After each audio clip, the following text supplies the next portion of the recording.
और कोरोना से जुड़ी अहम अपडेट इस वक्त आपको हम बता दें, देश में कोरोना के मामले लगातार बढ़ते जा रहे हैं। बड़ी खबर है, स्वास्थ्य मंत्रालय के मुताबिक पिछले 24 घंटे में 1336 नए मामले सामने आए। जी हां, देश में लगातार कोरोना के मामले बढ़ते ही जा रहे हैं और 24 घंटे की अगर हम बात करें तो 1336 मामले सामने आ चुके हैं। 18,000 से ज्यादा पूरे देश में कोरोना के अब तक रजिस्टर्ड केस हो चुके हैं।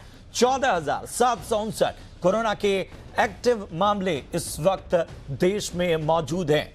आपको बता दें कि 590 लोगों की अब तक जान जा चुकी है। 24 घंटों की बात करें तो 1336 नए केस रजिस्टर किए गए हैं। कोरोना से अब तक 3,252 मरीज ठीक भी हुए हैं। जहां 590 लोगों की अब तक जान जा चुकी है पूरे देश में, वहीं 3,252 ऐसे लोग हैं जो कोरोना से पूरी तरह से ठीक हो चुके हैं। देश में महाराष्ट्र कोरोना से सबसे ज्यादा प्रभावित है और महाराष्ट्र की अगर हम बात करें तो यहां पर एक दिन में 466 मरीज बढ़े हैं। 24 घंटे में 466 मरीजों का आंकड़ा बढ़ा है। महाराष्ट्र में संक्रमितों की संख्या 4,660 पहुंच चुकी है, जबकि मृतकों का आंकड़ा 232 हो गया है। तो 4,600 के पार मरीजों की संख्या अकेले महाराष्ट्र में। दिल्ली की बात करें तो 2,081 मामले अब तक आ चुके हैं। 47 लोगों की राष्ट्रीय राजधानी दिल्ली में जान जा चुकी है। दिल्ली में कोरोना हॉटस्पॉट बढ़ा दिए गए हैं। कुल हॉटस्पॉट अब 84 हो चुके हैं दिल्ली में। दिल्ली स्थित आयुष्मान भारत के ऑफिस को भी सील कर दिया गया है। यहां एक कर्मचारी के कोरोना पॉजिटिव मिलने के बाद 25 कर्मचारियों को क्वारंटाइन में भेजा गया।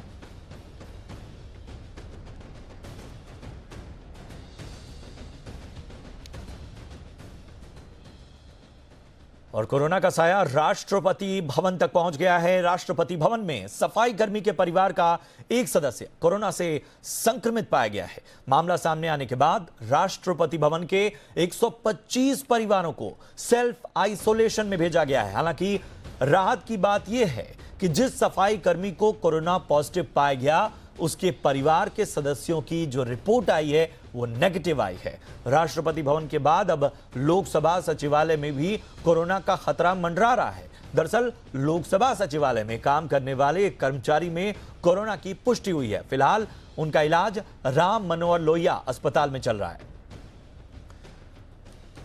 तो हॉटस्पॉट तो बड़े ही हैं, इसके साथ ही बहुत से अहम जो मुख्यालय हैं उन पर भी कोरोना का साया इस वक्त मंडराता हुआ।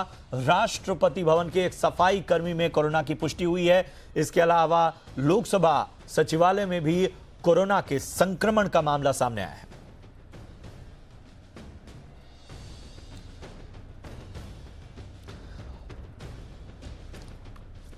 और देश के अलग अलग हिस्सों में क्या कुछ ताजा अपडेट है, ये बताने के लिए हमारे साथ जुड़ रहे हैं दिल्ली से हमारे सहयोगी समीर दीक्षित। इसके साथ ही मुंबई से हमारे सहयोगी सुबोध मिश्रा भी तमाम अपडेट्स के साथ जुड़ रहे हैं और लखनऊ से हमारे साथ जुड़ रहे हैं हमारे सहयोगी विशाल। तो सबके साथ अहम बातचीत हम करेंगे और सबसे पहले समीर आपका रुख करेंगे। क्या दिल्ली इस वक्त सबसे ज्यादा खतरे में, क्योंकि हर दिन गुजरने के साथ अब वीवीआईपी जो भवन हैं, अहम मुख्यालय हैं, वो सभी अब कोरोना के साए में। बिल्कुल, दिल्ली को लेकर के लगातार काफी गंभीर और चिंता वाली खबरें सामने आ रही हैं। दिल्ली का पावर सेंटर, यहां पर कोरोना ने दस्तक दे दी। आपको बता दें कि दिल्ली में जो लोकसभा सचिवालय है, वहां के एक हाउसकीपर को कोरोना पॉजिटिव पाया गया है। इसके बाद राष्ट्रपति भवन में भी एक कर्मचारी के परिवार में एक महिला को कोरोना पॉजिटिव पाया गया। उसके बाद एहतियातन उस जगह के सभी लोगों को, आसपास के जितने भी इलाके हैं, जितने भी घर हैं, उन सभी को होम क्वारंटाइन कहने के लिए कह दिया गया है। तो जो पावर सेंटर है, वहां पर भी कोरोना की दस्तक मिली है।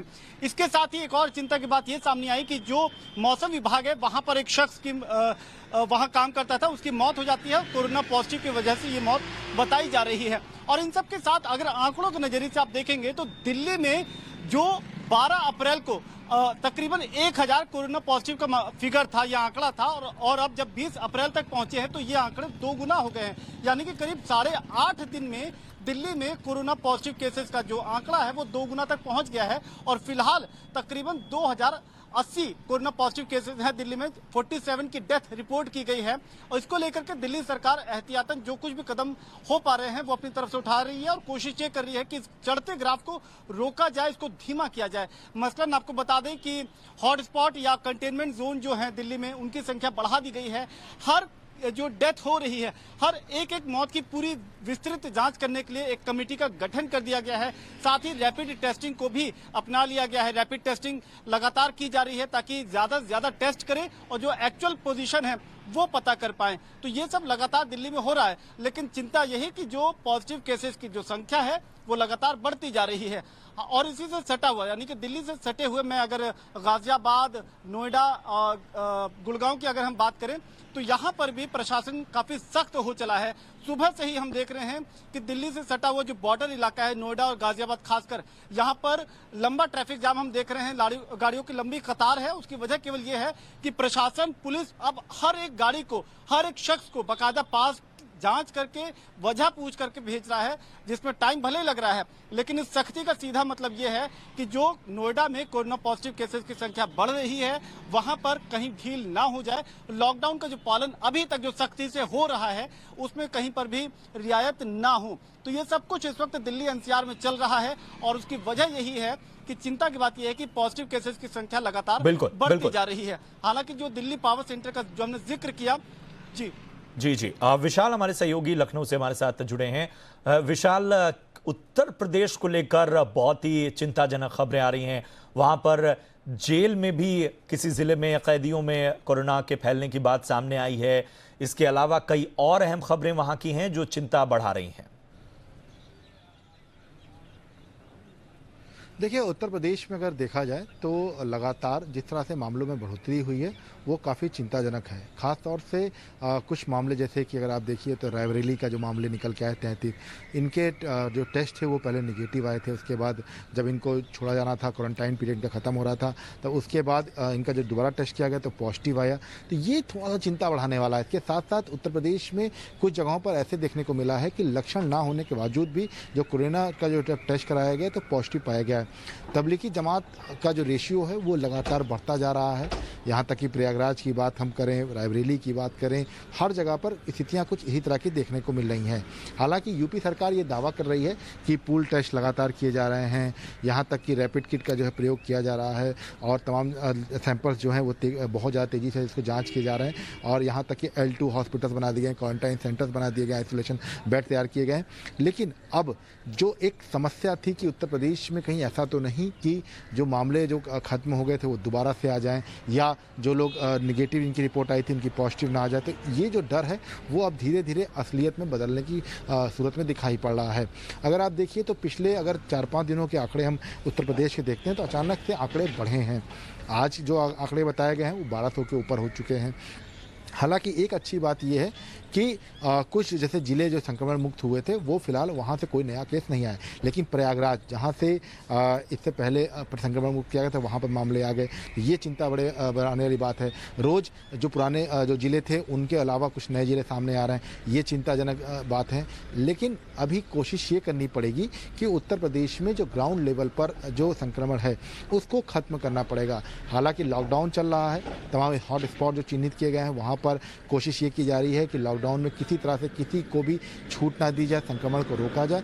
लेकिन इन सब के बावजूद अगर असली तस्वीर देखी जाए तो अभी भी देखने को ये मिल रहा है कि उत्तर प्रदेश के तमाम जिलों में जहां जहां पर हॉट स्पॉट चिन्हित हैं वहां पर केसेस बढ़े हैं, ना कि कम हुए हैं। ये तब तक कम नहीं माने जा सकते जब तक मरीजों की संख्या एक साथ कम नहीं हो, क्योंकि मरीजों की संख्या में नित्य प्रतिदिन बढ़ावा ही हो रहा है, एक्टिव केस बढ़ते ही जा रहे हैं। तो ऐसे में जब तक एक्टिव केस 0 या उससे जो आसपास ना पहुंचता है तब तक ये नहीं कह सकता है कि कोरोना संक्रमण खत्म हो गया है। और एक खास बात और भी है कि बदायूं में अचानक से मामले बढ़े, 10 के ऊपर मामले पहुंच गए, तो उस जिले में जो लॉकडाउन की जो छूट थी उसको खत्म कर दिया गया।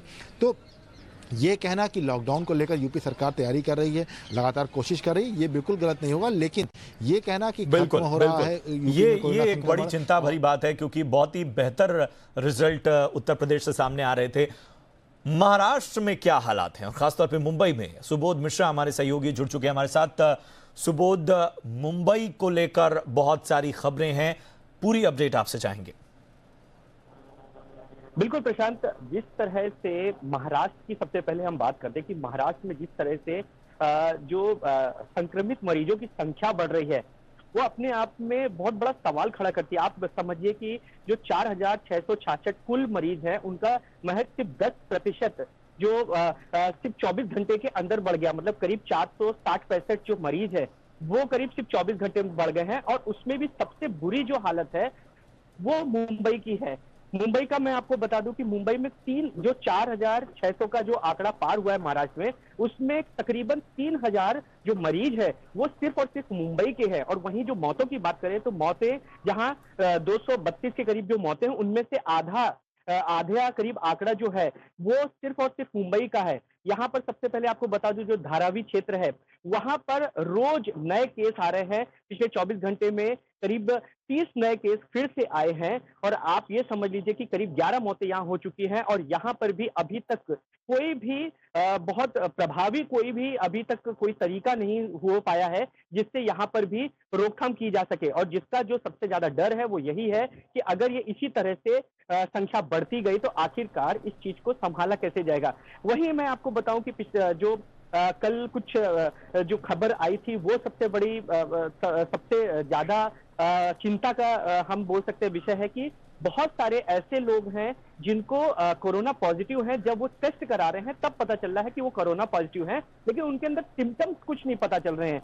ये सबसे बड़ा सवाल है, क्योंकि जितना ज्यादा से ज्यादा टेस्ट जब तक नहीं होगा, जब तक पता नहीं चलेगा कि कितने लोग कोरोना पॉजिटिव हैं और कितने नहीं हैं और कहां कहां पर एग्जैक्ट काम करना है, जब तक वो नहीं होगा तब तक ये जो मरीज जो है, लॉकडाउन जो है, आप भी जानते हैं प्रशांत की लॉकडाउन को काफी हद तक काफी चीजों को रोक लिया गया है। काफी लोगों का जो मूवमेंट था वो भी जो है वो बंद हुआ है। लेकिन उसके बावजूद सबसे बड़ा जो चिंता है वो यही है महाराष्ट्र में कि आखिरकार जो ये मरीजों की संख्या बढ़ रही है इसका कैसे रोकथाम किया जाए। वहीं कल जो बात हुई थी कि बिना सिम्टम्स के लोग भी जो आ रहे हैं, कोरोना पॉजिटिव के आ रहे हैं, उसका किस तरह से सामना किया जाए। तो निश्चित तौर पे इन मरीजों की संख्या को जब तक रोका नहीं जाएगा तब तक बड़ा मुश्किल होगा। आज ही एक और भी खबर आई है कि डोंबिवली में करीब 7 महीने का जो बच्चा है उसको भी कोरोना पॉजिटिव हुआ। तो ये भी एक बहुत चिंता बढ़ाने वाली बात है कि किस तरह से लगातार हर इलाके में मामले बढ़ते जा रहे हैं। लॉकडाउन के बीच भी इस तरह से मामले बढ़ना एक चिंता तो पैदा कर ही रहा है। बहुत बहुत शुक्रिया करेंगे सुबोध आपका। इसके साथ ही समीर आपका भी बहुत बहुत धन्यवाद। विशाल आपका भी बहुत बहुत शुक्रिया तमाम अपडेट्स के लिए।